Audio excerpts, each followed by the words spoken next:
Welcome, everybody, to episode number 85 of Reezy Talks. My name is Reezy. I go by Reezy Resells. This is my YouTube channel. We teach people how to make money here. And in this series of shows, I interview other resellers that are doing the damn thing. So today I brought to you from across the pond over in the UK, we have my good friend, Sylvia. Sylvia, wake up! Sylvia! Oh, hello, America. I was not expecting you at all. You got me so unprepared. I'm kidding. It was about time you had some Amazon in pink on your channel. Damn it. Let's get this done. All right, so then you take it off and we're both wearing all black. Woo! So guys, this is Sylvia. Her Instagram is Sylvia with an I _ tough humans with a double H right there in the middle. And Sylvia is awesome. She's a reseller from the UK. To be honest, I don't know a ton about you, so that's great. We're going to learn right now. But I've had great interactions with Sylvia through Instagram mostly. And last year when I went to London for the second time, she helped me organize a meetup of other resellers, just like a free little come have some drinks, hang out, and talk strategies and whatever, little coworker meetup. So that was really cool. But all I know about Sylvia is that she's hilarious, that she's a hard worker. She doesn't take life too serious. She's Italian.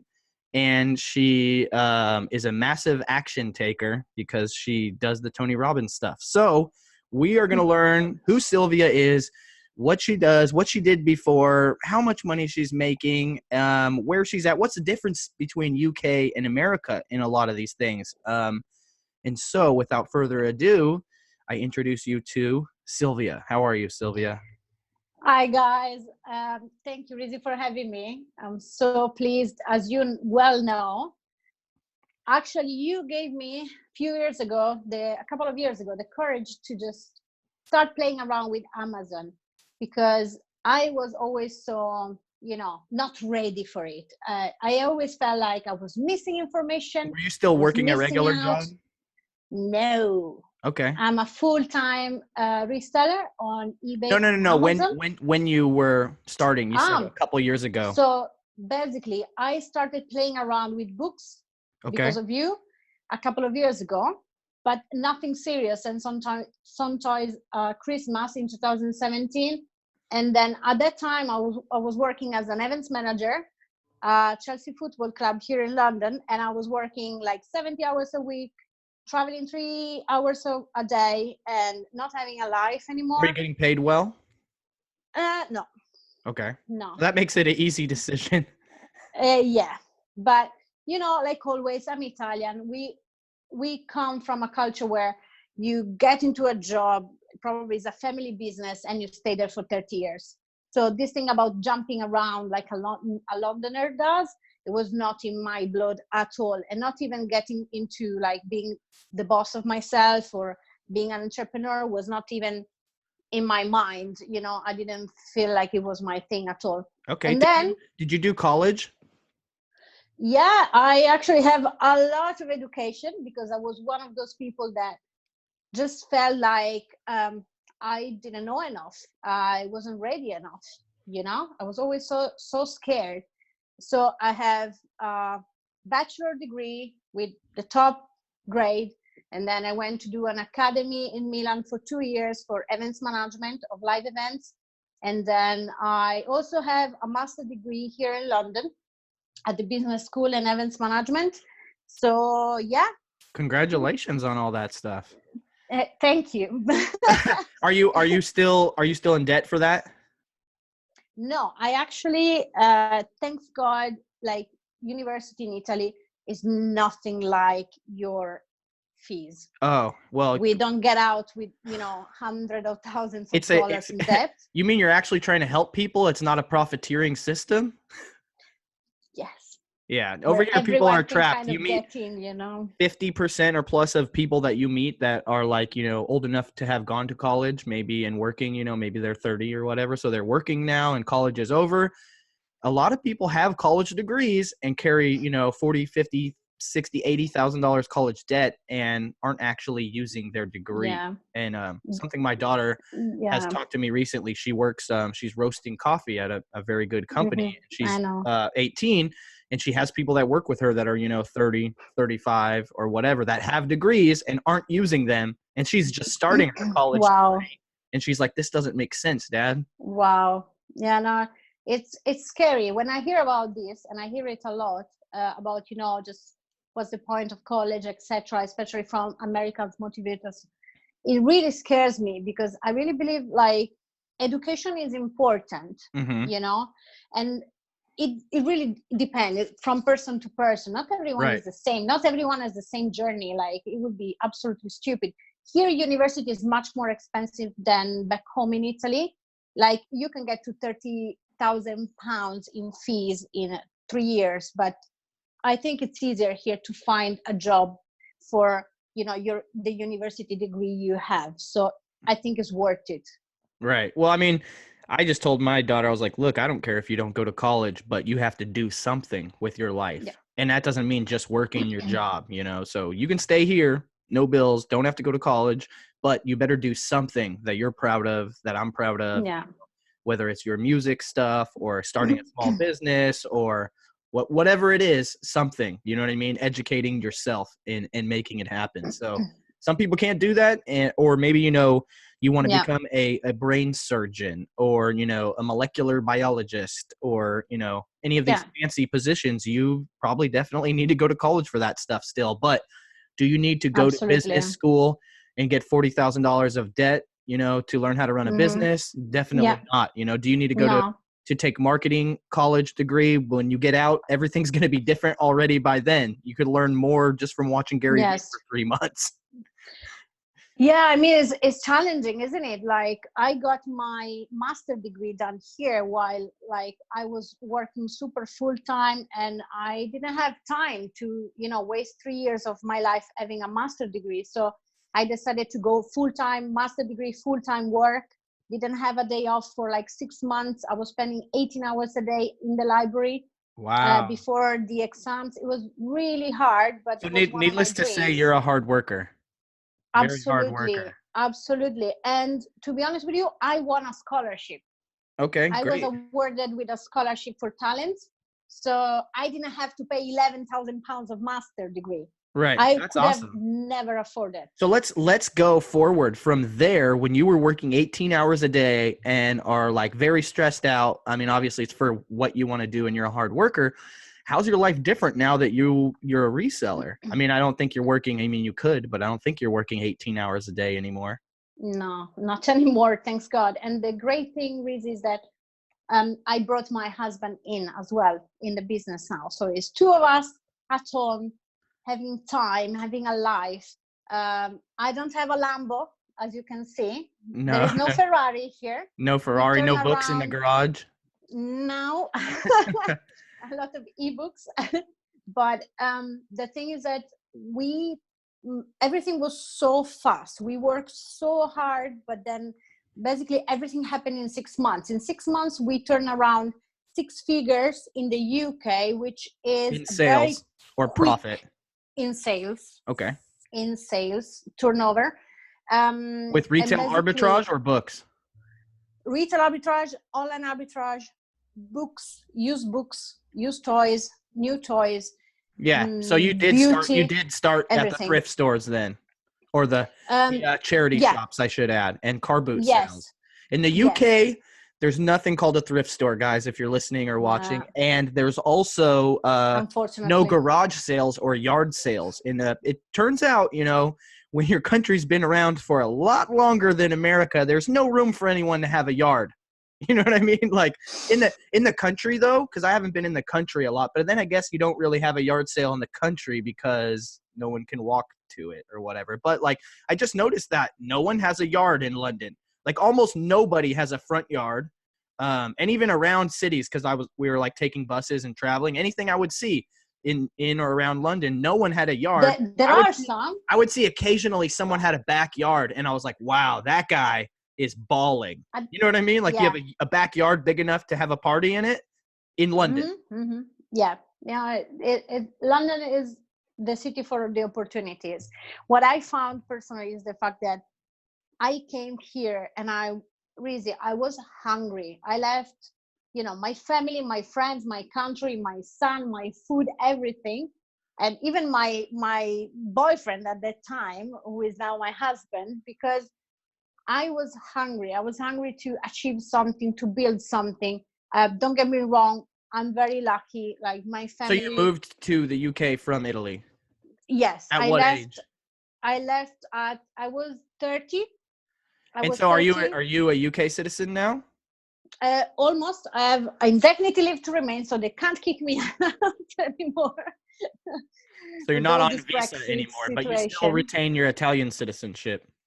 Yeah, I have a passport, but then next year I will be able to apply for a UK I passport got to as figure well. it out because I love the United States, but every time I go somewhere else, I'm just like, hey, I want to live here for a little bit. Just Mm-hmm. because vacation, holiday, or as holiday as they call it everywhere else, holiday trips, it's not long enough, especially if you've only been one Oh, time. Like I'm going to Rome, Italy for the first time. And so, of course, I have to do all the tourist stuff. We got to go to Pisa to go see the tower. We're going to go, you know yeah, what I mean? But because of that, you can't really live or experience. Like I just want to wake up, walk outside, and then be like, where's the coffee shop? Okay. Where's the yeah. bakery? Mm-hmm. Okay. Where's the deli? What are we going to do today? You know what I mean? And you can't do that if you're Yeah, just visiting. And so I always want to just go somewhere and just maybe not live there forever, but just see what yeah. it's like for 3 months. That was exactly one of the things I wanted to do. I never expect to be here forever, but I wanted to experience that. I was like, I want to improve my English, and I want to just live abroad and try. And this is abroad. Right. And yeah, it's amazing. It really changes your mindset, because when I got here, you think that you are right. The way Italians do things about things is the right way. And then you just find out you are one of the hundreds of way of different doing different things. of different yeah, that's the one thing that I love and I'm happy to be able to share with my kids. And so we're researching some of the culture of Italy and stuff, and I'm learning about like how serious the siestas are, right? And they're Oh like yeah, saying that like stores won't be open yeah. in the evening, and like they have dinner at You will 9 try o'clock. why. They have dinner at You like will, 9. yeah, you So will like you will see like, at 4 after, so what is it, after lunch the restaurant closes and then they open up yeah, but again at like 6 p.m. yes, yeah, of course. If you So go they're in the closed from south, like, when do they close? Like 2 to 6? so let's say that usually in the south they open around maybe 9:30, 10, Mm-hmm. and then they close down maybe 1, 2. Then everybody goes to the seaside Mm-hmm. because it's 45 degrees. Right. Everybody just chill, go back home, have lunch with their families, and Right. then they go back. They open like a 4:30. Okay. And then they're open till like 9 or 10 or later. Yeah, or 8, something like that, and then they And that's go just for typical of lunch, Italy, of their dinner. Italians to eat dinner at like 9 o'clock, 10 o'clock, 8, that's 9. that's from Rome to the south. In Because the you know what north, time we eat dinner in it's America? 7:30. No, I have no In like idea. typical American like family is like dinner is like 5 o'clock, 6 o'clock, 7 Yeah, like o'clock. like here in the UK. Yeah, like 4 to 6 hours after your last meal. Yeah, And yeah, yeah. you The have same breakfast. You have same as breakfast here. at 6, 7, 8, or whatever. You wake up, and then lunch 4 hours later. Noon, 1, 2, dinner. Yeah, 5, like 6, 7. Londoners. Londoners usually, like for example, today's Friday, right? Mm-hmm. They finish at work around 4:35. They just go to the pub and they start to drink and celebrate. And then at 10:30, everyone is at home, already destroyed. Usually, in Italy, if you get to the club before 1 a.m., you're a loser because nobody's there. Like Oh you're gonna be wow, by yourself. wow. Yeah. I was at my friend's my sis my daughter's friend graduated, and their family had a party, and I don't know if they have Italian descent or if they just went to Italy recently. But after a little while, the dad busted out the limoncello. He was like, Jeff's like, yeah, we're gonna have this. I'm like, what is this? I'm like, you bringing me a mixed drink or something? He was like, no, it's Italian. It's like lemon vodka. You'll love it or whatever. And I'm cool. I'm getting Yeah, you're ready. gonna try. I'm gonna give you some nice tips. I got all my pizza places mapped out for Napoli. Yeah, fantastic. That's how you say it correctly, right? Is it Napoli? Napoli. Yes, Not perfect. Napoli, Napoli. Like Napoli. Monopoly, but with no mun. Napoli. Okay, so you don't say Naples. No. That's how you know you're a loser. You say Naples. No. You say Naples, I say Naples. No, we say Napoli. Napoli. How do I say like excuse me, do you speak English in Italian? Parli italiano? That's how do you speak do you speak Italian or do you speak English? No, I'm speaking in Italian now. No, I know, but did you ask me how do you speak do you English? speak Italian? No. Do you speak English? I don't want to know if they speak Italian. Parli inglese? Parle inglese. Bravo. Parle inglese? And you got to say it like that with the end. Parle inglese? Yeah, probably nobody is going to speak English in Rome as well. So, sorry. Oh, man. You're going to have to use Google Translate. So let's talk about how long have you been reselling full time? So full time, I went full time last year, February. With your husband as well, or he came in later? No, it came in later. Yeah. Okay. It came in like, it was not fully believing in this project, but it was believing in me. Mm-hmm. And then at one point, I remember it was like, okay, let's try.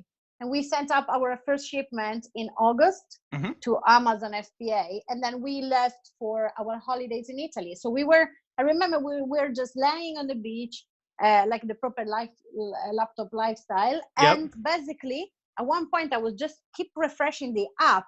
And the amount of money was going higher and higher. And he just, that blew his mind. And he was like, oh my God, there is potential. And we just went full on. Not just the potential of the sales, but how it all works. And nothing could paint the picture better. You're literally at the beach and the money's coming in, right? And so just the light bulb of not only can you make money, but like you can control when you put the work in, and then the money comes in regardless of what you're doing. And so the freedom to be able to put the work in when you have the time to do it. 100%. We decide when we want to work. Is a lot of work. So when you decide to work, you put in a lot of hours, a lot of work. You know that when you want to achieve something, I don't believe in this, you can become rich in 10 minutes a day. It doesn't exist.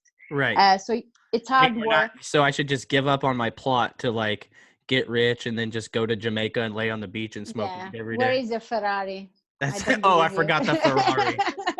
Sorry. There's like literally people that think that they're like 17, 18, 19, I don't know, 22, who knows? And they're like, this is what I'm going to do. I'm going to get real rich. I'm going to do this. I'm going to build a big brand. And then I'm just going to go to Jamaica and lay on the beach. And then you ask them like, well, what are you going to do? And they're like, I don't know. But this is the thing, like I found this in London a lot. There is a lot of, there was a ka-ching. Dude, that was actually 4 shirts that sold. So that was a $20 sale on Merch by Amazon. Boom. That's more passive.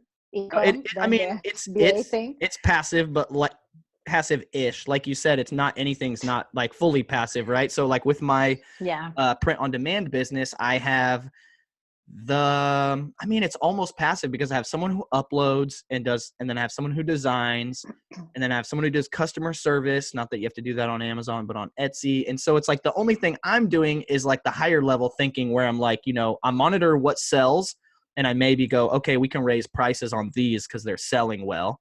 Or I go, hey, these are selling really well. Can we make more of these? Like, is there a lot of customers for a shirt with a pineapple and a cat on it? And like, we made one and it sells every day. And so I'm like, okay, can we make 50, I just made that up, but can we make 50 different shirts with the cat and pineapple on it, and see if there's a lot more people that are interested in shirts with cats and pineapples than I thought. And if you make 50 and then they sell and you're the only person that has shirts with cats and pineapple on it, you're going to do really well. But obviously that's like higher level thinking that you'd have to hire a manager to do. So I do that stuff. Everything else is pretty much automated, but a good portion of the profit that I make goes to paying the virtual assistants that keep it automated, half or more. Yeah. So it's a growth process in building, but Yeah, um, exactly. it is pretty, you know, about as passive as it gets, besides like information sales. You know what I mean? I wrote a digital guide and I put links everywhere and people can find it and blah, blah, blah. I don't sell one every day, but, you know, I probably sell a few a week. And, you know, I wrote that book in 12 Yeah. hours. So, I mean, Differentiation but is you key. can't say it's passive, because think about it like this.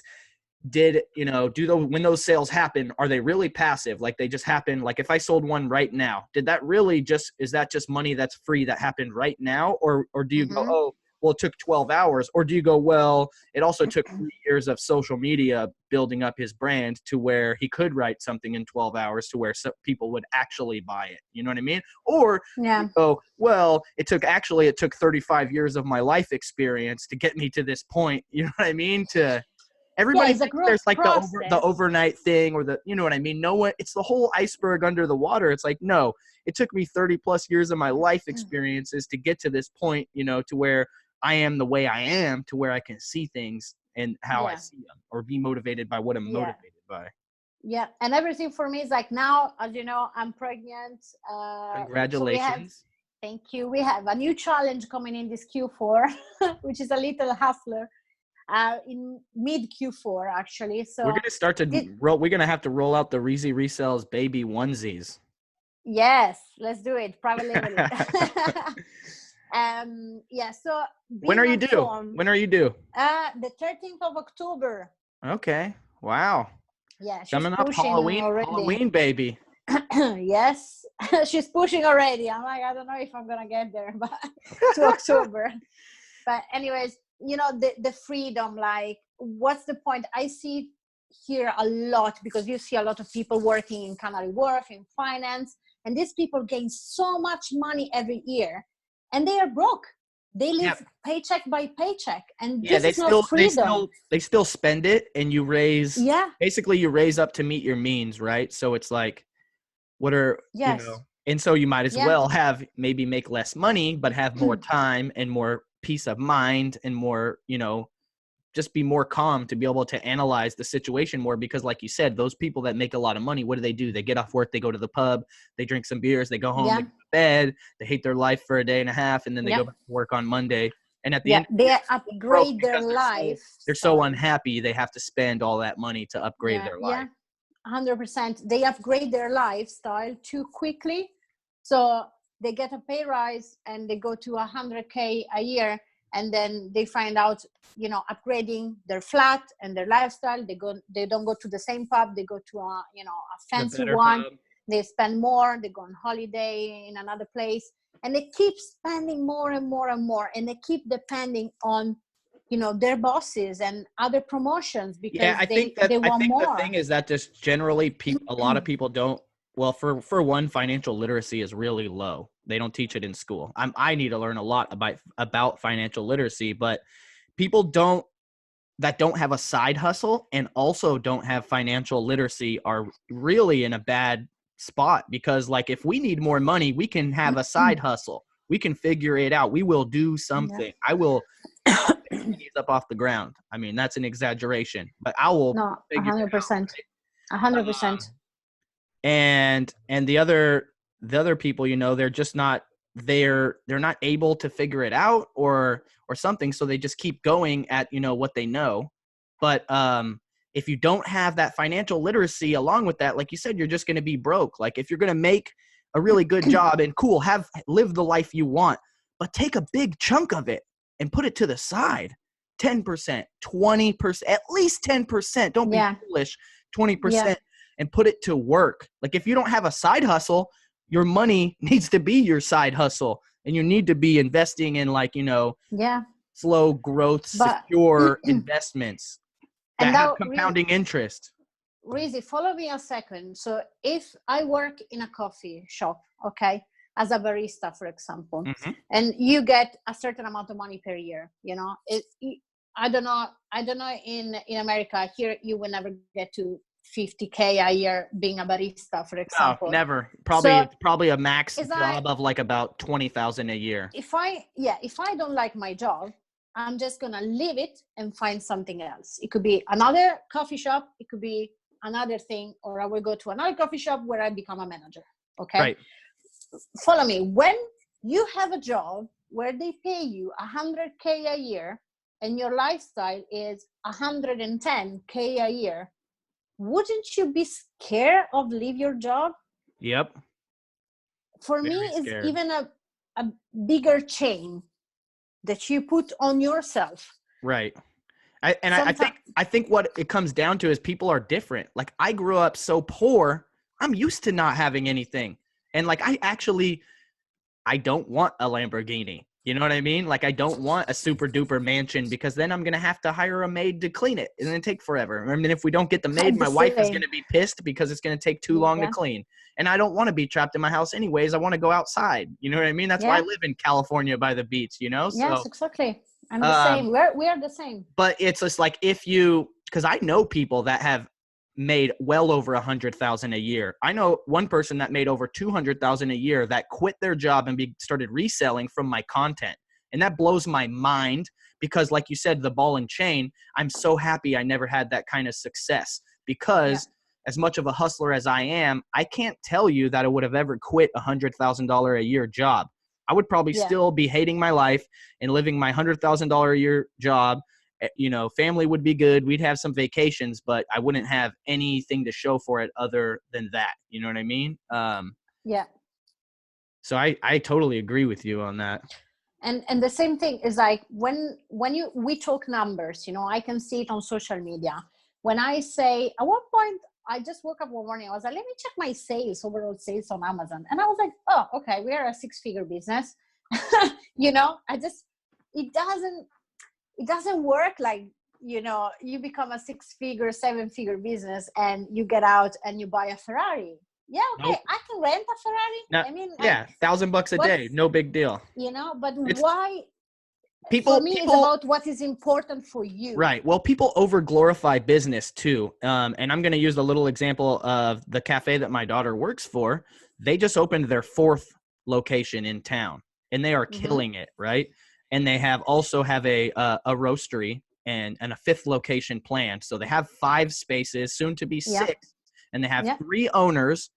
And they started with a $35,000 Kickstarter, right, to buy their first roaster and everything. But now that it's over 3 years in the game, they're just now starting to be able to take a little bit of time off. Like just now, 3 owners that for 3 years, you know, for the first year, they probably didn't make any money at all and struggled, or maybe the company paid their living expenses and that's it. And they still have to work. You know, it's not like because they have 4 locations, they can all just not work. They all still work, you know, I'm sure at least 20 or more hours a week. But now 3 years into it, 5 or 6 locations of retail business, they finally can, like, you know, be sick for 3 days and it's not going to matter. You know what I mean? They have enough people in place. But anyways, I'm just saying, like, that's millions of dollars of retail sales and business loans and 5 and 6 locations and serving thousands of customers.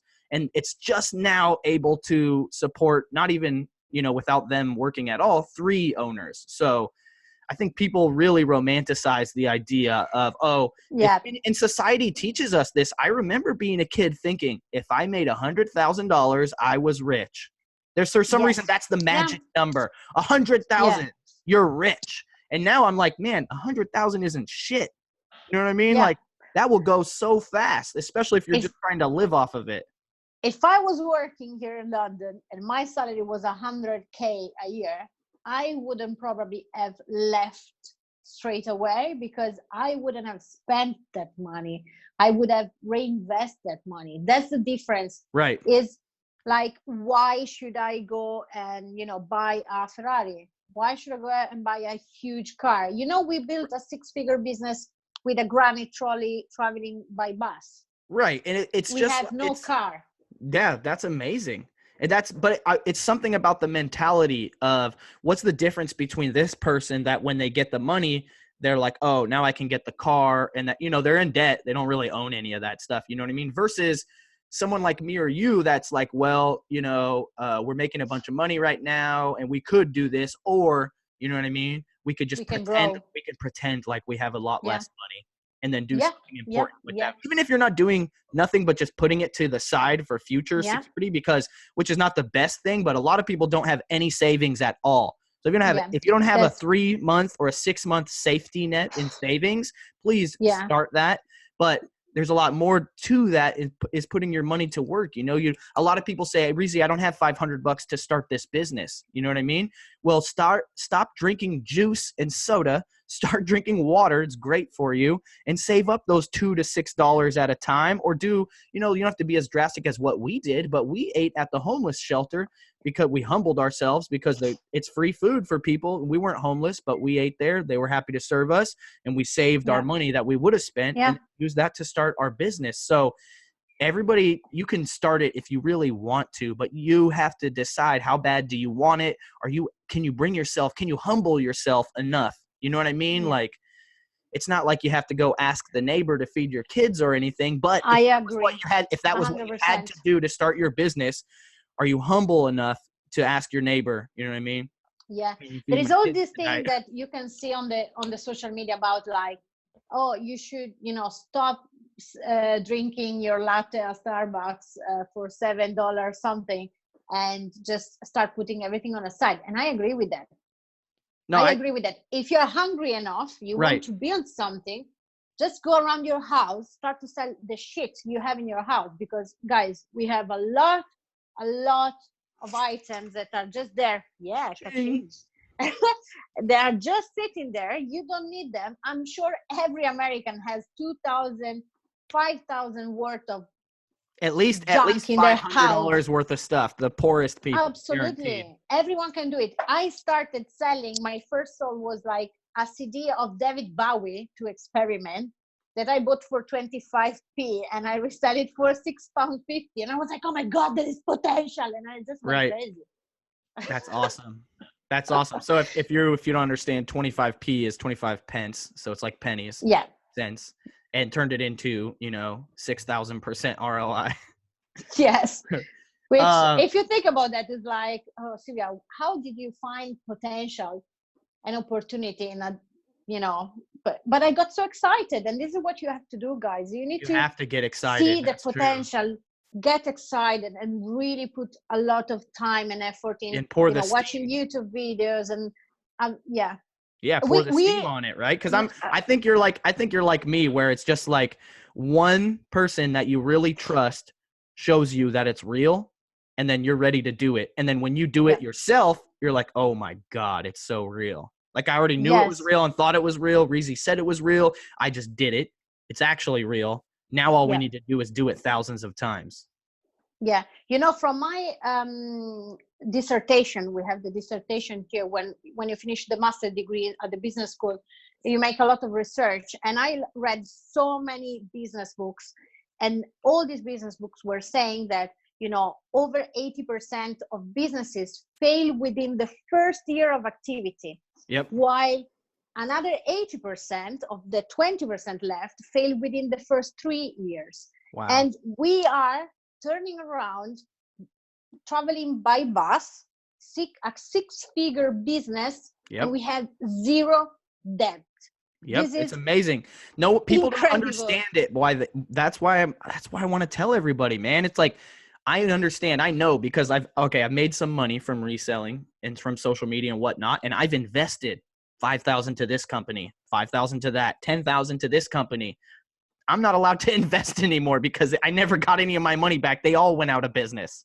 Okay. But that's the nature of business. But in our business, e-commerce, we have so much data available to us. It's almost hard to go out of business as long as you know what you're doing and you keep working at it. I would say, like, the percentage of e-commerce businesses that go out is definitely less than that, but it is still the same. Mm-hmm. If I make a video telling you exactly how to do something and 1,000 people watch it, only 100 people are going to try, if that, maybe 10. And out of those, only 10% is going to be around in the next year. And out of that, only 10% the next year. So what it turns out to is that 1,000 people see the recipe, 100 people try, 2 years later, only one of them is still in business. Yes. But that's still, it's up to you. Do you want to be that person, or you want to be the rest? It's really up to us. Yeah. And that's what I really, people don't understand, you know what I mean?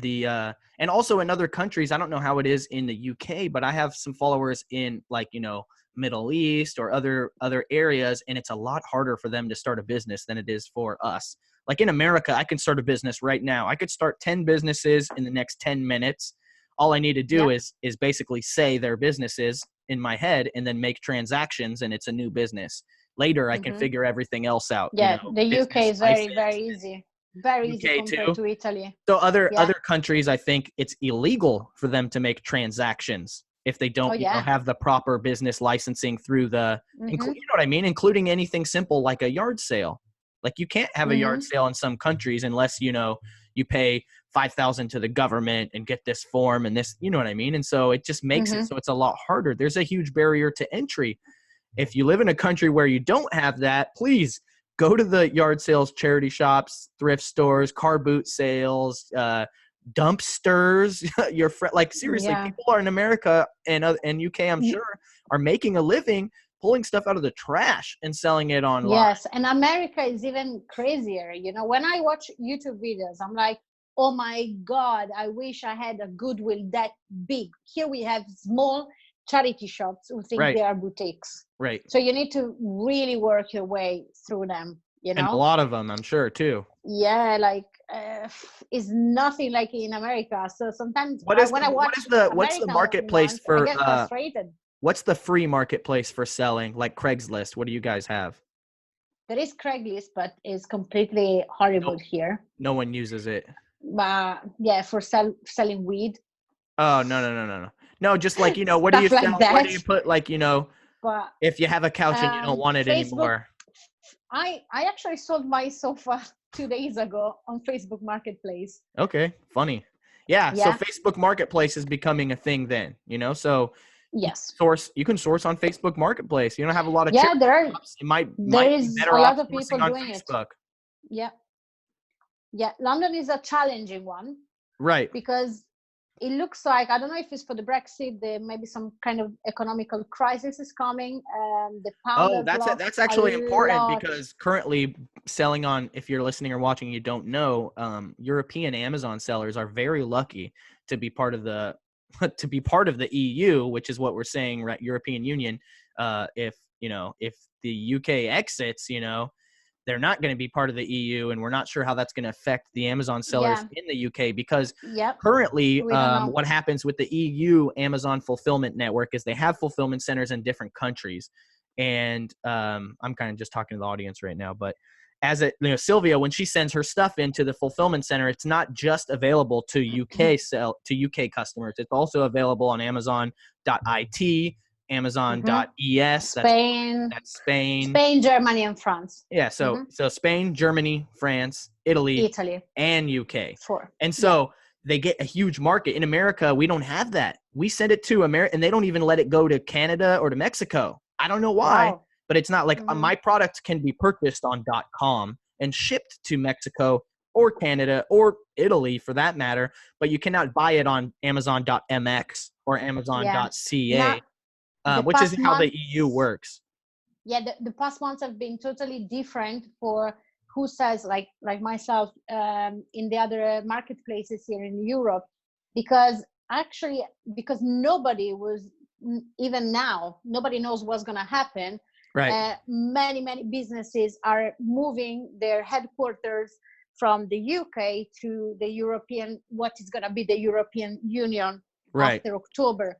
To avoid any potential taxation or something. Yes, because it's gonna be crazy.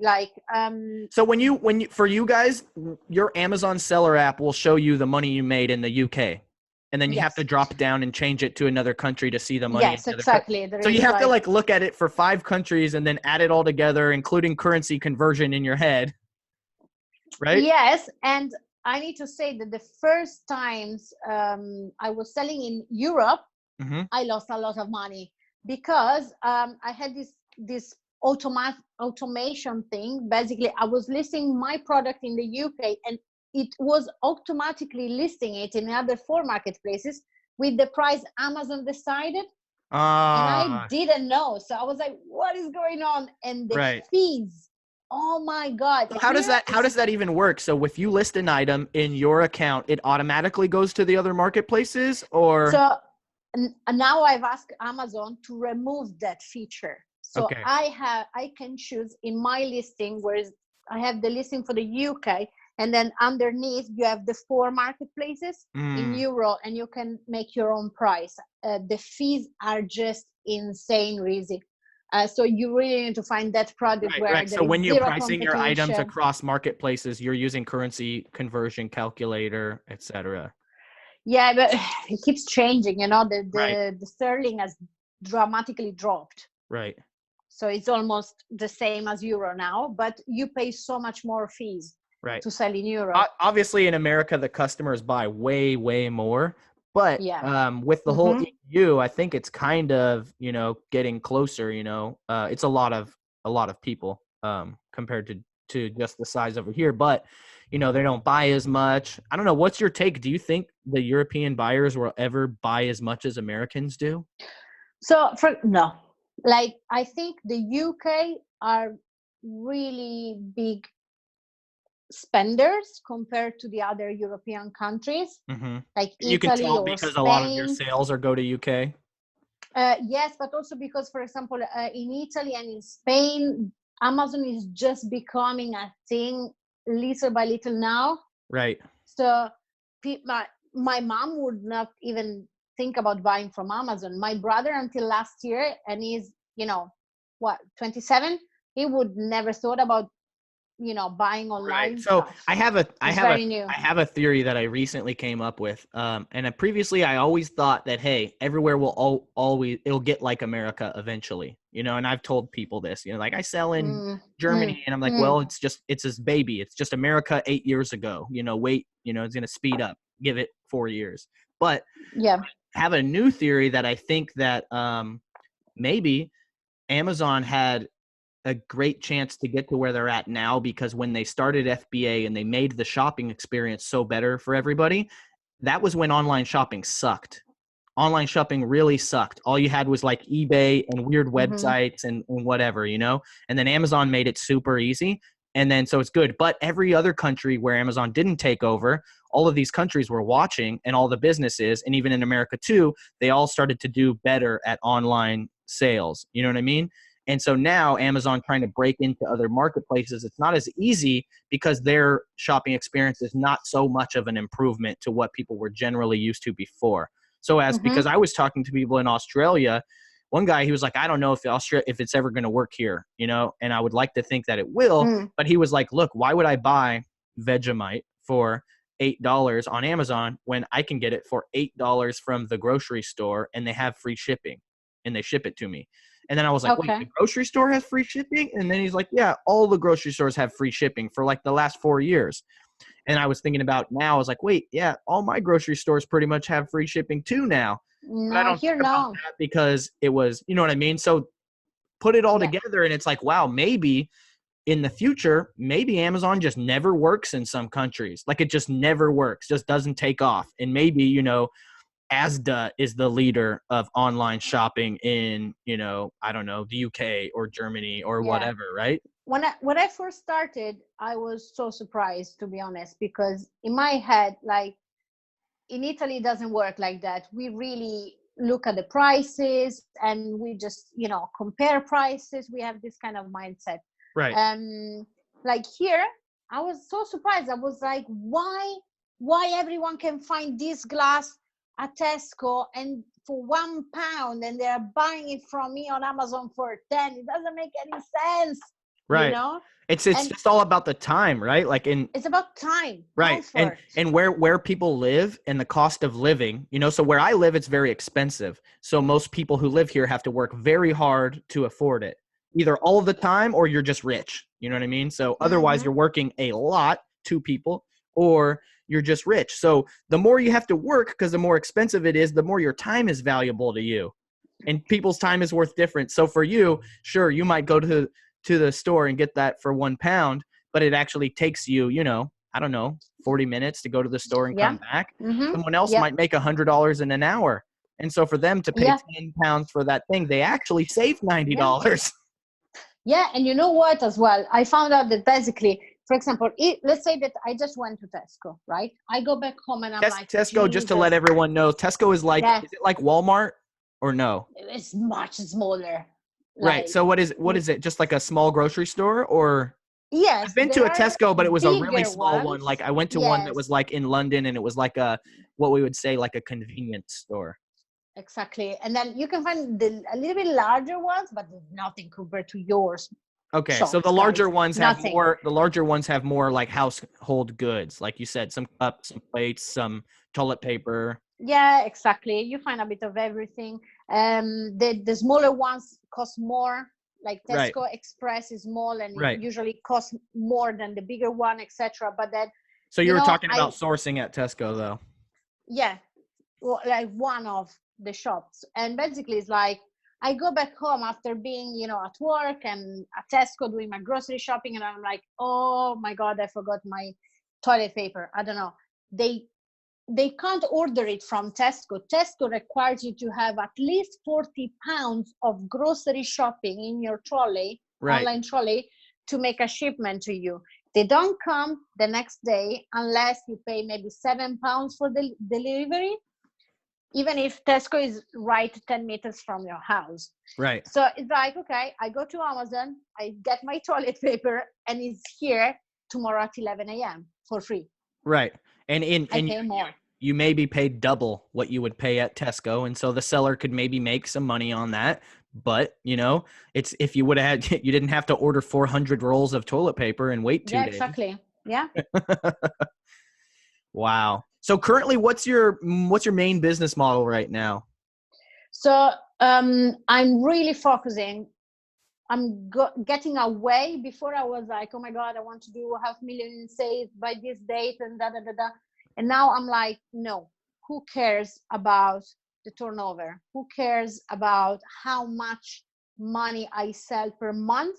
Because here the competition is going crazy, and it seems like nobody's actually checking the real fees on Amazon.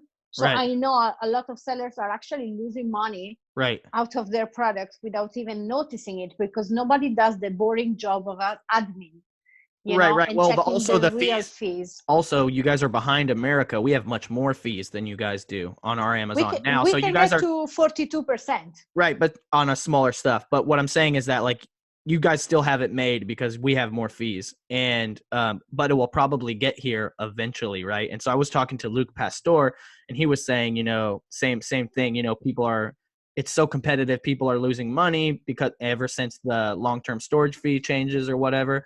And I was telling him, I was like, look, like you're just gonna have to wait. It will recover. I know it will because I've seen it happen 3 or 4 times in the last decade. But it takes a year. It might take 2 years. You have to wait till you said like those stupid companies that aren't paying attention to their numbers. You have to wait till they run out of money, because that's when they realize the shit hit the fan, is because they Yeah. can't write paychecks and they go, wait, what happened? We could Yeah. before sell it for £5 and we were making money. Yeah. Lo and behold, the last year you've been Yeah. selling shit for £5 and losing a pound 50 every time you sell something. And that's Yeah. when they realize it. And that's when the prices will rebound. But not until then, because Yeah. people don't pay attention. Like you said, they only pay attention to where it hurts, which is Unbelievable. their wallet. Yeah, unbelievable. And when you have some cash, you're putting on your savings, or you ask for a business loan, etc., whatever, and they just seem to be excited by the fact that they are turning out a lot of money. They're making Right. a lot of sales, so they automatically think their business is growing, their business is healthy, and they're getting a lot of Right. return on investment. And then after 2, 3, 4 months, they realize, where is my money? Right. And Not they happening. lost money for 4 or 5 months Right. without So noticing. if you follow me, if you're listening, if you're watching, please do me a favor and don't do that. Like understand, like for me to even say like you're a beginner seller, a humble beginner Padawan Amazon seller, you need to understand all the fees that it's going to cost you for anything you sell. I don't care Yeah. how much money you lose. If you lose money because you didn't fully understand the fee structure, that's your fault, and I'm not going to shed a single tear for you. I'm sorry. I just hope you learn your lesson. Yeah. But just understand that, guys. Like Amazon's not your mom. No one's going to clean your room for you. You need to No. understand where the fees are at, and it actually kind of makes me sick to my stomach to think that there's people that would think they were making money or being business savvy, but yet losing money. It really makes me want to throw up. And so if that's you, you need to take a step back and realize that you weren't ready to be an entrepreneur or to start a business or whatever. Like, you need to hone your skills somewhere else where you could understand what's actually going on. It's really challenging, because a lot of people get very excited, and they maybe they really hate their jobs, or they are in a very difficult situation money wise and family wise, and I understand where their excitement for seeing this amount growing and growing and growing comes from. However, please guys, pay attention, because I'm not even concerned anymore about the fact that we were selling this for 10 and you are selling it for 2, and you're losing money and you're ruining the market. Why do you understand you're going to be failing soon, and you have been ruining the market for everyone else? I don't even look at that anymore. It's just like, I just call them the Bezos prostitutes, because you guys don't realize you're working for free. Not Right. only you're working for free for Amazon, you are putting your savings into his pockets, Right. which is so sad. I'm trying to say to everyone, please check your fees. Please check your fees, because I it's mean, I'm pretty painful for sure if you me. tap Bezos' pockets, there's no room left in there. That is a full Yeah, pocket. He I doesn't don't need think any he more needs our money in money. there. Yeah, he Yeah, doesn't need it. don't take mine. Take someone else's.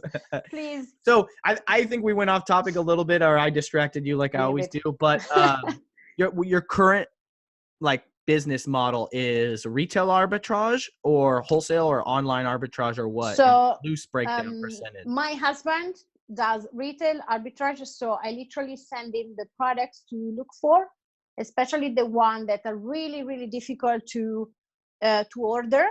And how do you know And which ones he's looking for? Are you using software? I have contacts.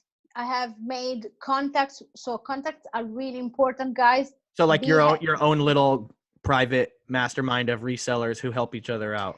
Yes, we do, and also manager with like friendship with shops managers. Okay. So they actually gave me a list of products they're gonna be out of production very soon. Very profitable. Yes. Discontinued products. If So you're a consumer and that's your favorite shampoo and it's 5 um, pounds and it goes out, and especially if you're a woman with beautiful curly hair like Sylvia, and do you have a certain shampoo that you like? whatever. I'm not Okay, kind of yeah, that's you. But these people that keep raising their lifestyle up, you know what I you mean? They have to have the you said salon. shampoo. Yeah, You they have. said shampoo. I buy this shampoo for 7 and it goes for 35. Right. And I don't know about that specific brand, but some thank God not my wife, but some women, they won't buy their shampoo at, the grocery store or Tesco. They have to go to the hair salon to get the $50 a Yeah. bottle shampoo. And Yeah. but even though some women might like the $7 shampoo, but then when it's gone and they replace it with the new $7 shampoo and they buy it and they put it in their hair and it's not the same, they want that one that they've been using for a decade. Oh yes. And so Baby stuff. they're happy. Baby stuff. Yeah, they're happy to If pay, $35, or maybe they buy yeah, a 10-pack of them from you for 150. And so they actually only paid discontinued 15 or whatever, but you doubled your money. yeah. Discontinued baby stuff is great for me. Like literally, if you're a mom, I'm not yet, but they found the right cream, I don't know, that doesn't give a baby rash. They Right. go crazy if they can't find it anymore. Yeah, it's different. So like one product that I know we couldn't have lived without is we don't like to give a lot of medicine and stuff like that, right? We just not into that stuff. And so it was these holistic organic teething tablets. So when Luna was teething, she would scream a lot. Not scream, but she would like growl and go, "Argh!" And it was just super annoying. She would growl all the time, and she was in pain. And so we would put this in her mouth, and it dissolves a pill, and you like rub it around in the gums, and then she's fine for like 20 minutes. It's not real medicine, so it doesn't work so long. It's natural stuff, you know what I mean? But it's long enough for her to fall asleep. You know what I Oh, mean? wow. And then we That's didn't, enough and for then, you. yeah, and we didn't want to use, some other type Oragel, who knows what's petroleum jelly, you're putting it in their mouth or whatever. And I think it was only like $9 a bottle, but like, I don't know, I'd pay $30 for it if I had to. You know what I Yeah. mean? Like, Yeah. especially 100%. especially maybe I'm in the car driving on a road trip and we won't be there for another day, and I realize we forgot them and we can't get them Mm-hmm. anywhere on the road because we get them at the health food store, the hippie store. Mm-hmm. You know what I mean? And so then I'll Yep. just at the gas station, I'd order it on Amazon and we'll deliver it to the hotel we're going to be at next day. Who cares? 100%. Have to pay So $30. Like every time I try to save money online by buying off of eBay or some other website, it always takes so long to show up. It's the worst experience ever. 95% of the time when I try to save $10 or $20 by ordering from another website, I I know. wish I would have ordered from Amazon. Yeah. Or Amazon, not FBA. Sometimes it's just like, Oh my where God. is my stuff, people? But yeah, so basically I do all the admin, all the computer stuff, all the product research, all the phone calls, the emails, all the boring administration. And then I literally give my husband the products to look for, and he just travels across London like a crazy lunatic and find all the products, bring them back home. And I also do online arbitrage.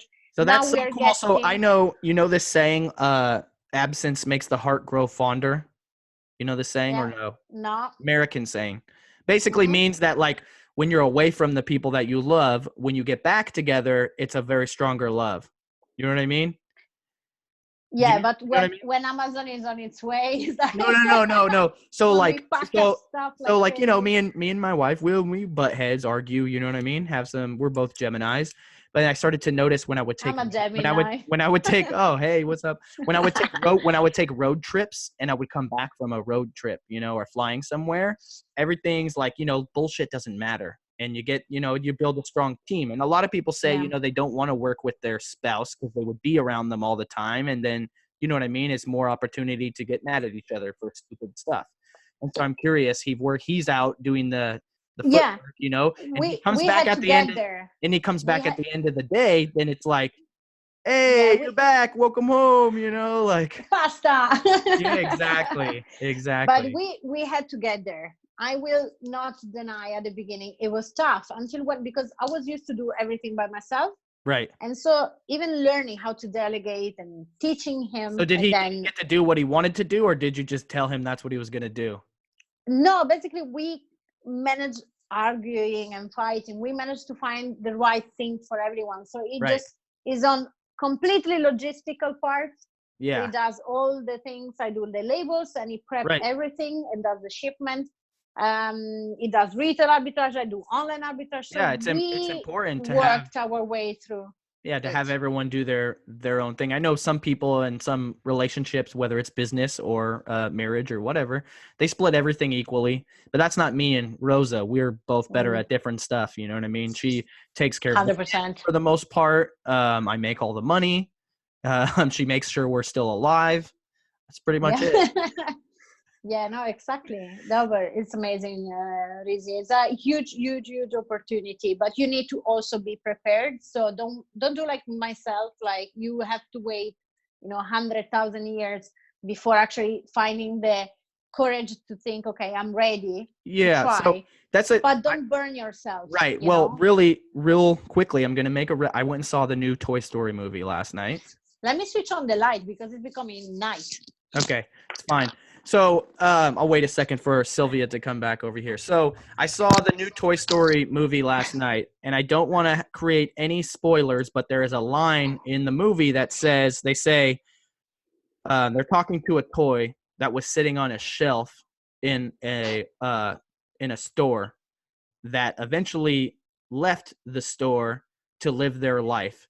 And it's the same thing. It's like I got tired of sitting on the shelf waiting for someone to love me so that I could live my best life. And that's kind of exactly what you said. People like they sitting on the shelf waiting for the best opportunity to come around and pick them up off the shelf. All you need to do is Yeah. get off the shelf. Get off the shelf and then go out into the world and see what kind of you can always go back to the shelf. Yeah. You know what I mean? Like, 100%. as long as you don't just like kick your boss in the nuts when you leave, You can always go back Never and do get it. another Don't do job. it. Don't do Just that. don't do that. Hey, peace, Live I'm out. nicely. Wham! Just live nicely. But yeah, you know what I So mean. And then you can be like, yeah, and you can always his come back back, but later. And so what is the most important part about reselling to you? The fact that until when I was a full-time events manager, I'm working all those hours for someone else for the same amount of money. So either I was working 40 or 70, I was getting paid the same. Here is like the more you put in, it doesn't have to be always hard work. It has to be also smart work, of course. But the more you put in, the more you get out of it, you know, and you decide how much you need to live the lifestyle you want. And then until you don't get there, you just keep reinvesting your money over and over and over. You don't go out and buy bullshit, guys. Don't just go out and spend your money, invest your money. I was getting so excited about going to Victoria's Secret shops. I was the only idiot in the idiot, not very idiot, but the only idiot in the shop that was getting more excited to buy stuff to sell to other women than to buy stuff for myself. It doesn't make sense. I was like, I'm gonna make so much money. Dude, it's no joke. If you've never, I just bought my wife a couple bras from Victoria's Secret. They're nice bras. It's not, it's not your Walmart bra. You know what I mean? No, it's One not. it's the one that's gonna last you like a couple years, 4 years. I don't know. Yeah. I don't know. I'm not a customer. No, they're really good. They're really nice, and they're very expensive. So Right. if So you they're quite expensive. I mean, I didn't look at the they're really receipts, but what are they, expensive. like at least $50 or at least $80 or They can be 35, 40, 50, depends. yeah. So if you find Not the $9, a tip, TK Maxx find they bra. do limited editions. So Oh. when they do limited editions, you need to put your hands on them to resell them, of course, not to Oh buy my a God. freaking 80 pounds bra I just for thought yourself. you need to put your hands on them. Okay. In America, we would have Okay. said you need to acquire them. Bag them up. Put your hands on the bras. I That have can get my you in own trouble. English. Also, don't go live on Instagram when you're shopping for bras. It's very creepy. I mean, Is honestly people though, doing it? I was just live on the store on Instagram one day, and I was in like TK Maxx in the bra section scanning, and like I freaked some woman out, and she said something to me or whatever. But that's a whole nother story. Listen, If you didn't that can be a if, very good side hustle as well. Maybe she was side hustling as well. yeah, who Don't judge knows? her. But if you Don't didn't judge her. know that bras sell very well, you should check those out. Ross, Marshalls, TK Maxx, whatever. But don't be scared if you're a guy to go. It's kind of creepy or whatever, but don't worry about it. It's just No, maybe you products have a that you lot of can. girlfriends. Just be Yeah, proud yeah. of it. When you pull up with a cart full of bras, they don't know what to think. What's going on here? It's like, have you ever seen Weird Science? I'm doing an experiment. Yeah, I know. You should have seen we were talking with some of the resellers of the crazy stuff. We had to fill up our cards. So when you get to the cashier, then it's like, Yeah, what are you gonna do with all this stuff? I'm saving it up. condoms, It's like a Christmas. cart full of condoms. Dude, It's like, condoms are good money. All of those things, actually, yeah. both of those things we just talked about, bras and condoms, they fall into the category of stuff, and I'm sure feminine hygiene products as well, they fall into the category of stuff where people are embarrassed to purchase it sometimes. Yeah. You know what I mean? Yeah. Like, not me. I Mhm. make a joke. I throw the freaking pads on the conveyor and make a joke Yeah. about it. Like, oh, I'm hungry tonight. Here's some pads. Yeah. I was not embarrassed, but when you have to buy 30 packs of the same condom, Right.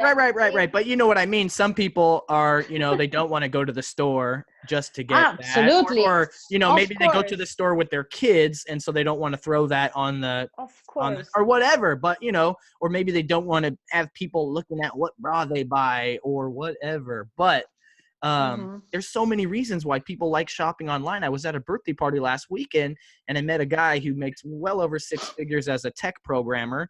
And he just basically, I was talking about shopping and he was like, that's me. He's like, I hate shopping. I hate going outside. Mm-hmm. I hate shopping. I hate going to stores. He's like, I'll pay 3 times as much if I don't have to go to the store. I don't care. And he even brought Yeah. up the scenario. He's like, these shoes I'm wearing, these are my favorite shoes. And I like them in this color, like this color of this shoe.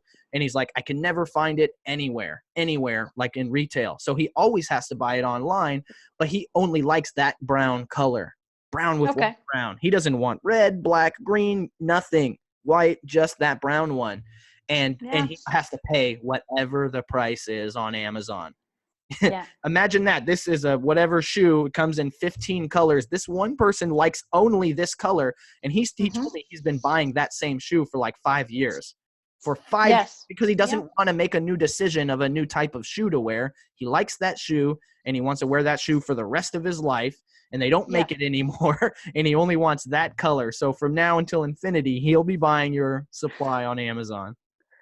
Absolutely. And this is it. And when those shoes are gonna go like out of production, right, then you can sell them to this guy for 3, 4, 5 right. times And it's going to take a more. long time. At some point he won't pay $1,000 anymore. You know what I mean? But it just goes to show how certain people are, and it's based on what's your time worth and how much money you make or how you were raised or whatever. Me, I like a certain shoe, especially for skateboarding because it's like sports equipment, okay? But I don't care what color it is. I will buy the ugliest color. I'm going to destroy it anyways. Like, you know what I mean? I'll get the cheapest, ugliest color. I don't care. I'll even maybe get a half size too big or a half size too small. I don't care. I'm going to destroy it. But some people are different. Yeah, very different. That's why it's so important that you actually try to understand, especially if you sell on eBay. I think if you find out what is the problem, also on Amazon, what is the problem of the people who would buy on Amazon, would buy on eBay, and just try to figure it out and just get there, find that gap in the market, because there are a lot of gaps in the market. Just fill up solve their problems. That seller online solved a huge problem for this guy, and he's happy to pay it up. Right. And that's the reality of it is people who don't understand, they might think that like, oh, you resellers, it's all a scam. You're ripping people off. And I understand it's not like our customers know what we paid for everything, but they have to assume we paid less and that we're making a profit because that's how we stay in business. But the reality is they're undervaluing how much the customer appreciates what we did. And it's not like I tell my customers what I paid for an item, but I have business relationships with people that I'm so like, we've been friends and we're so business that there's no need to like hide that type of thing. You know what I mean? Like if I was going to buy from a friend of mine who has a pallet of books or a whole truckload and he can get more than he needs. So he'll send a whole truckload to me. You know what I mean? We were discussing it and he was like, well, then we're going to have to bet. And I was like, dude, why would you receive it and then have it sent to me again? Just have your supplier send it directly to me.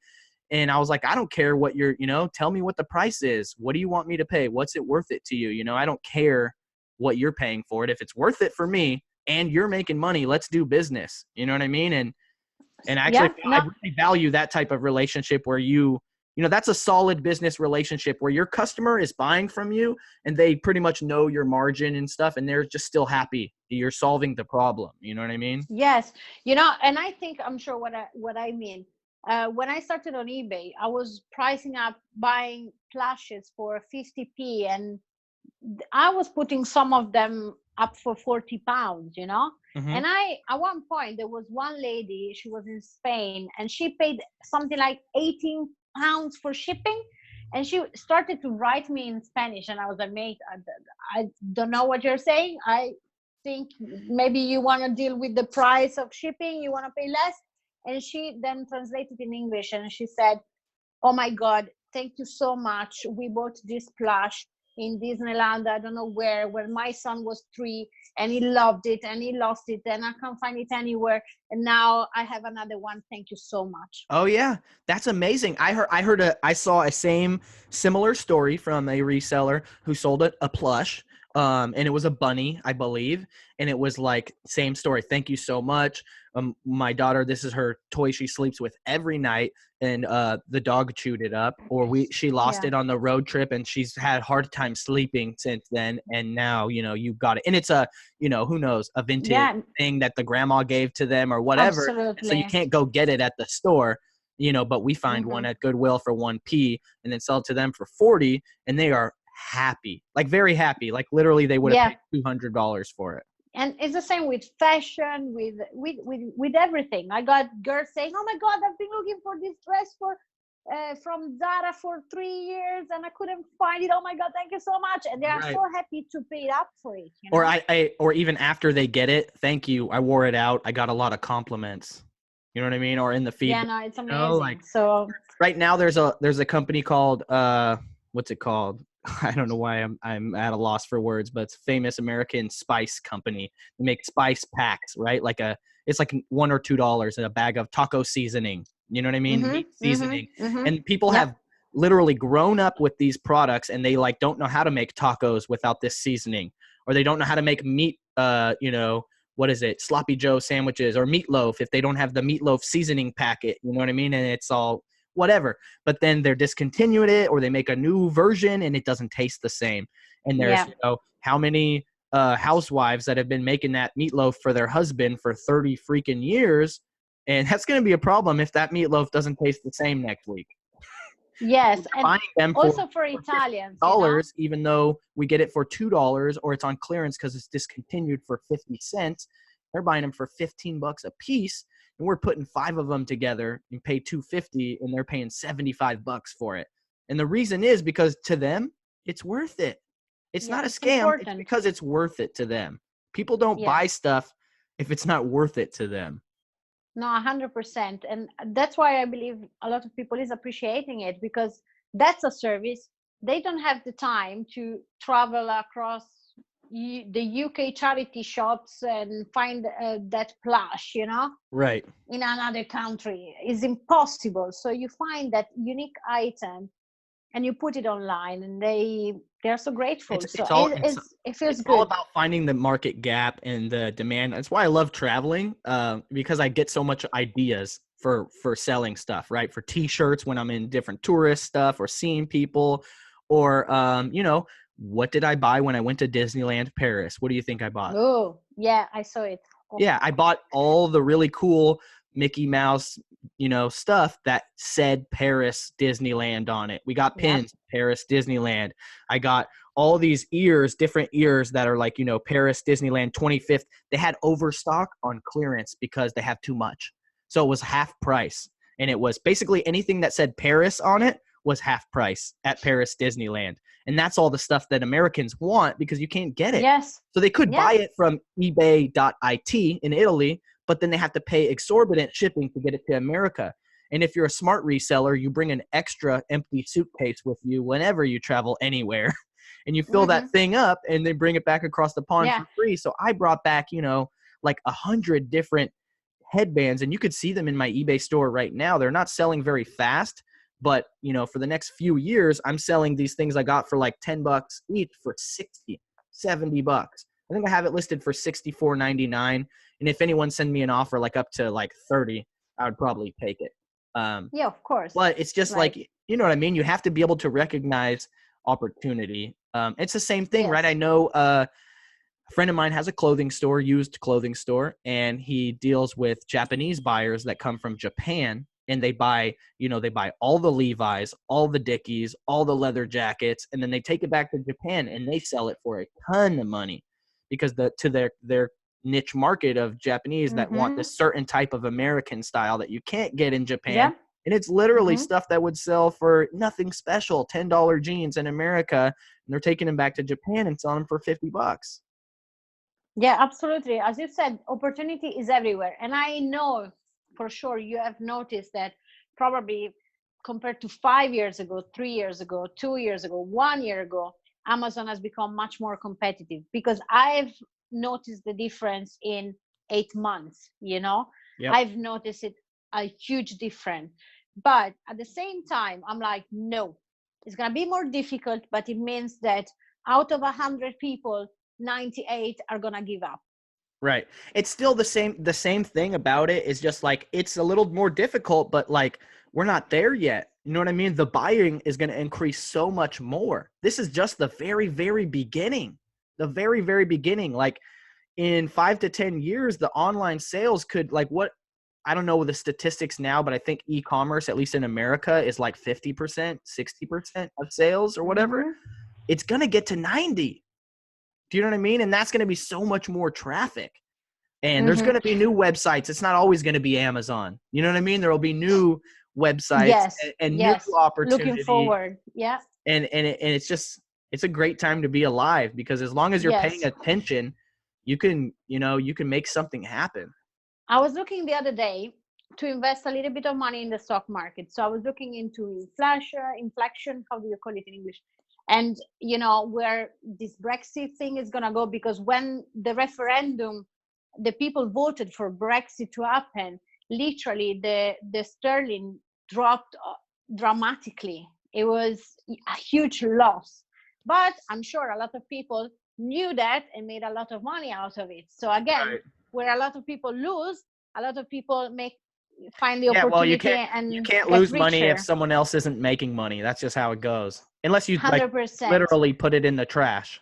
So I'm actually starting to think in a different way, because everyone is getting very, negative and pessimistic about Brexit and everything. And I'm like, okay, there must be an opportunity even in this moment. There's going to be a crisis, tax, council tax and everything, all the food has gone already up.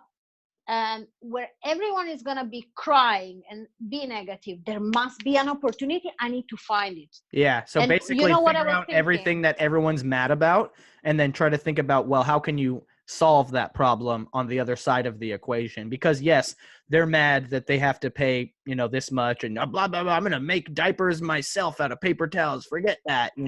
But some people are going to just buy them.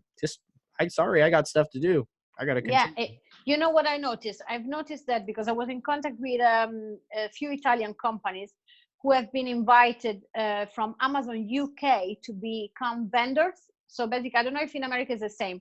If Yeah. you're a manufacturer, Yeah. you Yeah. are not allowed to sell on Amazon as yourself. You need to sell to Amazon, and Amazon is gonna sell for you. I think you can do both, but they do offer that system. There was a big thing that recently happened in America where Amazon, I don't know if Hmm. you read about it, but they, lots and lots of companies instantly, just overnight, thousands of companies got a notice from Amazon saying, hey, we're no longer going to be purchasing from you. And they were previously, like you're saying, that model, selling the factory Hmm. sells to Amazon, Amazon sells as their own self.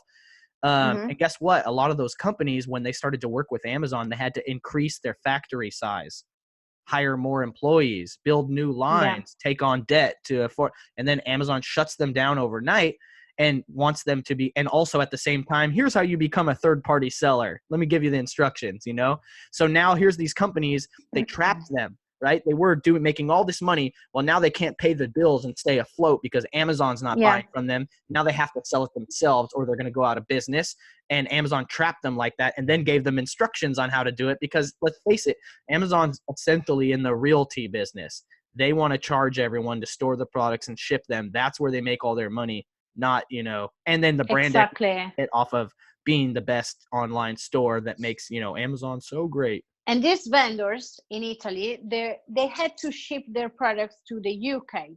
So even without all the problem with Brexit, the Mm-hmm. frontiers, I think it's going to be a huge mess, especially probably for the first year, for the government and all the governments to figure out how to make business to go very smooth across the borders, Right. again.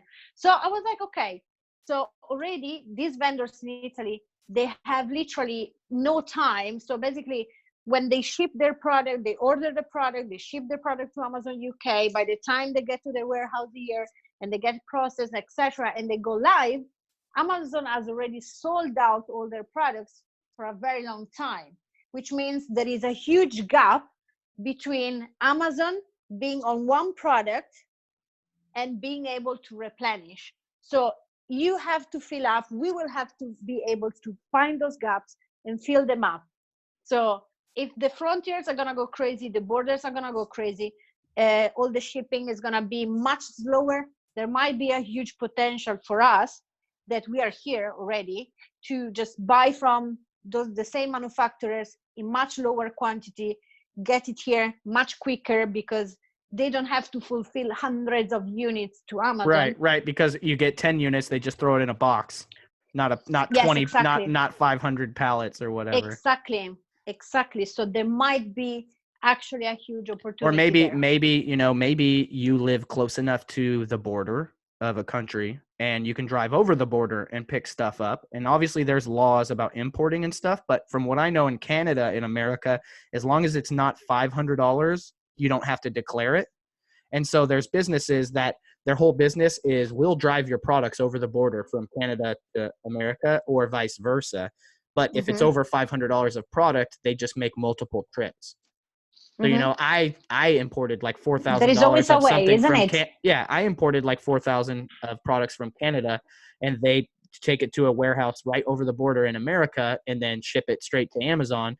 But it just took 8 trips of them going across the border, and then they're like, okay, 3 weeks later, they're like, we now have it all palletized and ready to go. Yes. Send us the And labels. the thing is that I find more and more that, a lot of resellers are complaining about competition and, not finding the right space. I found it myself is more difficult to find winning products, but at the same time, it's like, unfortunately, or good for few people, like online businesses is changing so quickly. Like maybe you sold in the same way on eBay for 5 years and then everything changed and maybe it keeps changing 10 times a year. You Yep. can't keep selling as you were used to. You have to keep moving, keep learning, keep growing, keep changing your business strategies, and you always looking for the next opportunity, because otherwise you're gonna die. Yep. You're basically already dying. If you're not growing, you're going. You're going down. Oh my god, I saw it so much. And brands that were selling like fire for me last year on eBay when I first started as a full-time seller, like now they just don't move. They Right. just sit Is there. it because there's So more supply or less demand? I believe there is a high Because demand of clothing is people really some decluttering item. their homes. Right. Okay. So that's a increase of supply. But some things like clothing or fashion is very in and out. It could be great today, and then you think you got a good deal because it's clearance, and so you buy it, but you don't know that the reason it's clearance is because the store already knows it's the old style. Nobody wants it anymore. Like right now, I don't know in the UK, but in America, very popular to have jeans with holes in them. Very Mm-hmm. popular, extremely popular. You can buy brand new jeans that look like a piece of crap because they Yeah. literally look like the machine ate it up, and then they were like, well, let's try and sell it still. And then, like, I'm talking about holes as big as your whole thigh in the My jeans. grandma would slap me if she was Okay, alive. but that's popular If I right wore now. that. But that's popular Mm-hmm. right now. And I remember when it wasn't popular at all, or you know what I mean, where like people would think you were a poor kid Poor. because you had jeans with holes in them. That's what my grandma would think. That's the style. You know what I mean? Or right Mm-hmm. now in America, it's very popular to wear what they call mom jeans, high waist. Yeah. Okay. But Mm-hmm. 10 years ago or 5 years ago, maybe it was the low rise jeans, the lowest. The women were cutting their belt loops off of their top of their pants to have a very low rise. So what's good today is Yeah. not going to be good tomorrow, or maybe, So it's I seasonal. did I did really good money. I think Zara stopped doing real leather jackets. I couldn't find any last season. But what I did is that I found 10 jackets that I paid up for on sale. And then I just put them for a very high price. I waited until everyone else sold out. And then basically I bought them for 500, and I literally doubled my money net in 5 months. Cool. No bank can do that for you. Nope. Now, if you sell Zara, if you go to Zara, it's Zara dress, there are like 30,000 dresses. Like, how can you price up a Zara dress? You really need to find that model that is so The high unicorn. in demand because the Princess Kate wore it Right. once. The current unicorn. model. Yeah. Leather But then the jackets, six, specifically black leather jackets, I feel like will never go out of style. I feel like a black leather jacket, anybody can wear it. You're a badass as soon as you put it on. actually, these leather jackets were so heavy. It was like almost 3 kilos each because it was studs and it was so heavy. And we brought one of my What'd you friends say? with us. 3.2 kilos? Yeah, it was This is like 3.2. 6 pounds. Three, yeah, yeah, Yeah, I it think was a kilo is crazy. I think a kilo is 2.2 pounds. A Yeah, but thousand it was grams, so heavy. We were 454 in a pound. queuing up in Zara during the sales. Imagine everybody was crazy, holding this super heavy jacket. And we brought with us our friend, and it was like, let me see. It just literally, it pulled up the jacket. And it was like, I can't understand why people would buy this. Two girls were passing by. They saw the jacket. They went completely crazy. They look at me. They saw I had 10, and they were like, they started to run in the shop to try to find them. Then they came back to me and they were like, do you need all of them? And my friend was shocked. And I was like, you see, I could have already sold one Right, outside in the Zara. store before you even bought it. Yes. Yeah, it's amazing. So that a similar thing happened to me in America. There's this young girl, and she was like famous from a TV show and made her own singing, dancing. JoJo Siwa. I don't know if it's over there No, in the UK. I don't know her. Anyways, she always wore these big, huge bows in her hair when she was on the TV show, and it became her trademark. So the first product she released when she went big, when she got to deal with Nickelodeon and all this stuff, was her own brand of hair bows. And they're just Huh. they're oversized, cover your whole face, that big. Smart girl. Anyways, and so kids just had to have them, and even Luna wanted them, and she didn't even know who it was. She had just heard secondhand from friends at school, or I'm not school, but from dance or whatever. You know, she doesn't watch TV, never seen a commercial in her life, like she didn't know. And I'm buying them at, Marshall's, and Rosa's like, what, like these Yeah. things really, why would, like, wow, wow, wow, wow, wow. And then right then, like a mother and daughter came by us, and I had a whole cart full of bows, right? A cart full of bows, and we're buying them for like $3 a piece and selling them for 15 each on Amazon. A cart full of bows, it weighs nothing. And the mom and kid were like freaking out. We were in a different section of the store, and they're like, "Oh my God, he's got JoJo bows, mom!" And this was like a 9-year-old girl. Like Rosa had just said, like, this crap's not gonna sell, and this girl just starts I know. freaking out, and the mom's like, "Oh my God!" And they didn't even have to ask me because I'm just like nice, I guess, and I'm just like, "Yeah, they're over there. I didn't take all of them. I left some that had bad packaging." You know what I mean? And so then I Yeah, saw them later in the store. They grabbed all the ones off the shelf, and I'm these usually bows nice, they're like but not in 15, this right? case. The bows are like, well, $500 jacket. The bows are like, I think the retail price is like 12.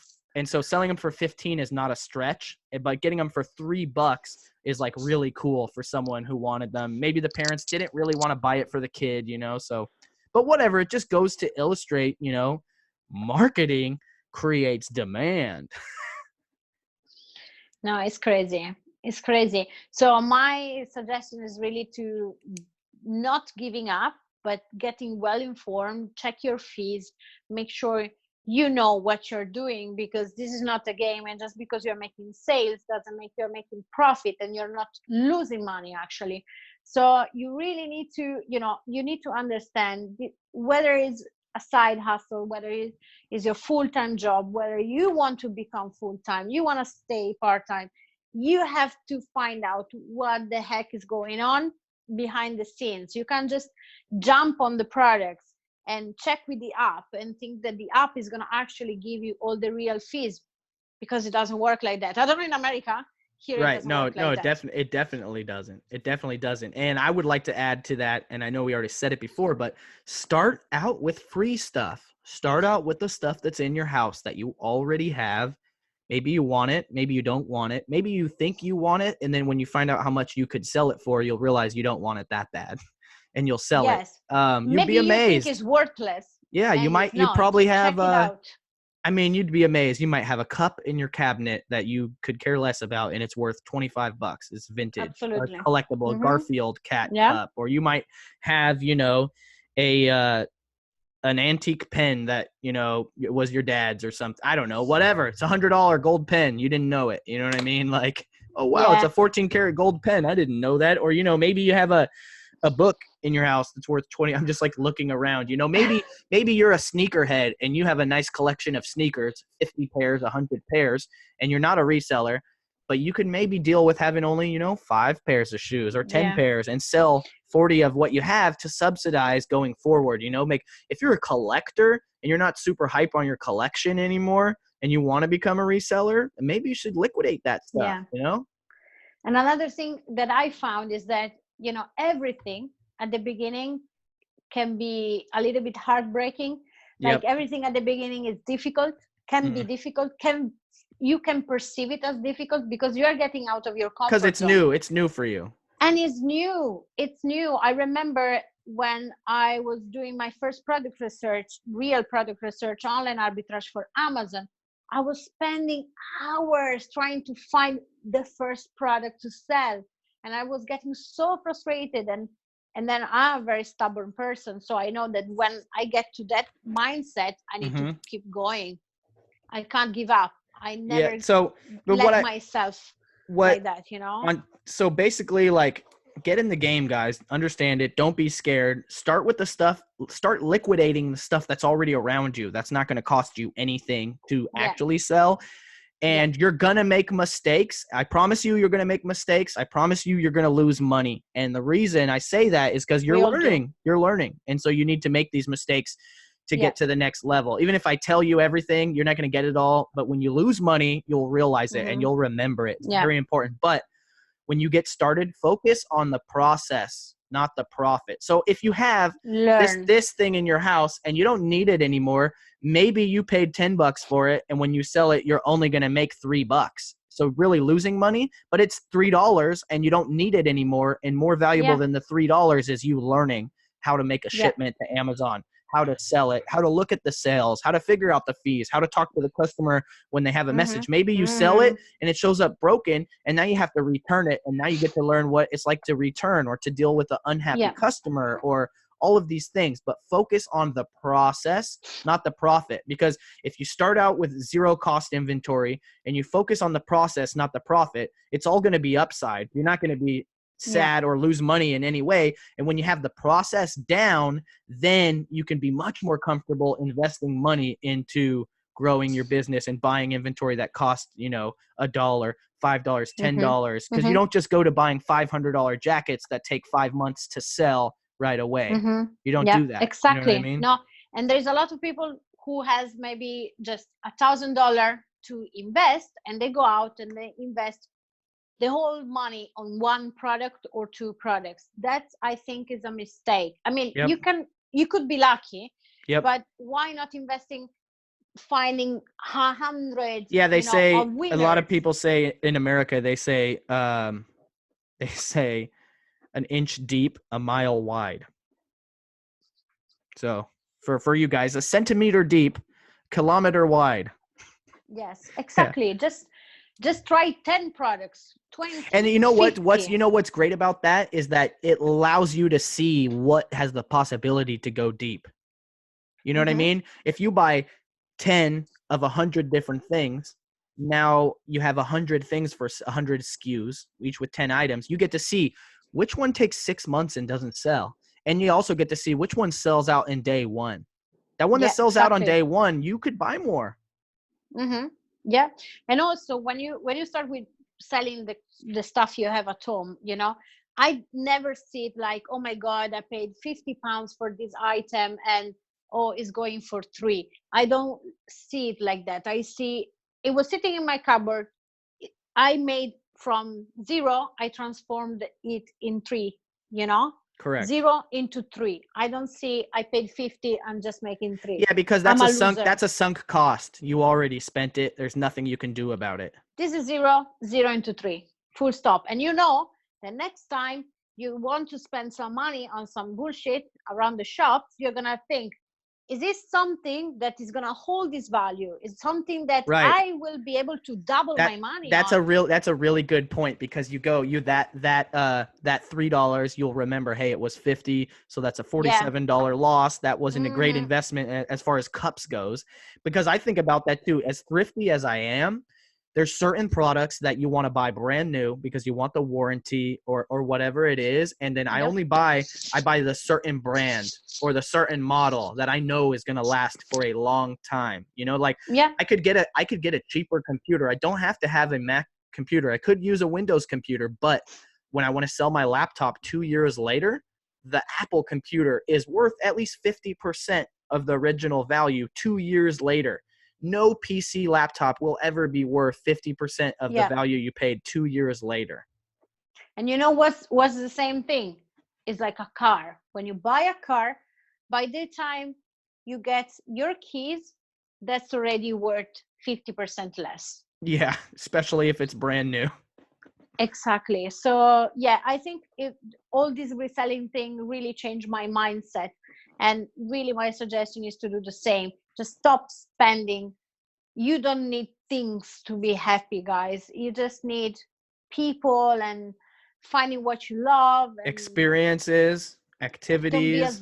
don't feel like you're a slave, because you know what? Some people just love their jobs. Right. They love the Monday to Friday. And this is amazing. Not everyone has to have the same journey. Everyone is Right. different. If you're happy with your life, you won. You're good. That's success for me. Yep. A lot of people 100%. ask me, "Oh, Sylvia, what do you think is success?" Blah blah blah. When are you gonna be happy? You know what? I want my kids to give them the best life possible. For me, Right. is to be present. Yep. That their dad is going to be here as well. Right. Is not gonna lose the important moments. That we're gonna travel the world. That Right. I'm gonna be able to give them the best education. But that's me. Is my idea of success. Is not Right. having a No, Ferrari in the garage. I mean, But for someone else is. it makes it's I believe it. I totally agree with you, but I do want to add the fact that there is people that I think are lying to themselves, right? And they're lying to themselves, because I don't know if you have any friends that have Mm-hmm. regular jobs, and Yeah. they complain a little bit or a lot, maybe a lot more Mm-hmm. if they're drinking, I don't know. But serious, but they'll tell you they're happy, but yet then they complain. And then I'll dig into it, especially with close friends, because you can just dig into them. And I'll be like, look, man, like, if you're happy, why do you keep talking about this shit all the time? You know what I mean? About how you could do this and you could do that, but you don't know what you should do, and this or that. I'm like, bro, you're not happy. You like to say you're happy, but you're not actually happy. It's just easy for you to keep going to the job and doing it, and then you get off work and you go to the pub and you have Yeah. fun for the day and a half, and then you go back to work, but you're not actually happy. And I would like to prove to people that, like, look, like, it's not as hard as you think it is. It's not easy, but if you want more in life, which it's here for everyone to get. Everyone who wants more, Yeah. it's here for you. If Yeah. anyone like you has ever done it, you can do it too. And Absolutely. so it's just like, I just, like, if you're actually happy, cool. And you'll know you're happy. Everyone will know you're happy because you don't complain about your job. You love going to work. You're not afraid. You're not looking at the clock to stay, make sure you get out right away, and you have friends with your work, and like, blah, blah, blah, blah, blah. It utilizes your natural talent, I'm sure. But don't lie to yourself, because if you want more, the opportunities out there, there's people like myself and Yeah. others that are giving the game away for free to help people to level up, right? Like, I don't know. For me, knowing all the things I know, when I see people that are actually not happy and they have skill sets, but they're not utilizing them. You know what I mean? Like, I have a friend. He's a great, he can write good stories. He can draw good pictures. He can make really good music. You know what I mean? But his job is he sits at 40 hours a week and polishes jewelry by hand on a wheel. And he just listens to podcasts or music while he does it. And he says he's happy. Yeah. And so, I mean, I would believe him if he was a generally happy dude when he wasn't working, but that's not the case. And so, Yeah. just get it, guys. I Whatever you want, try it. Get off the shelf and Yeah.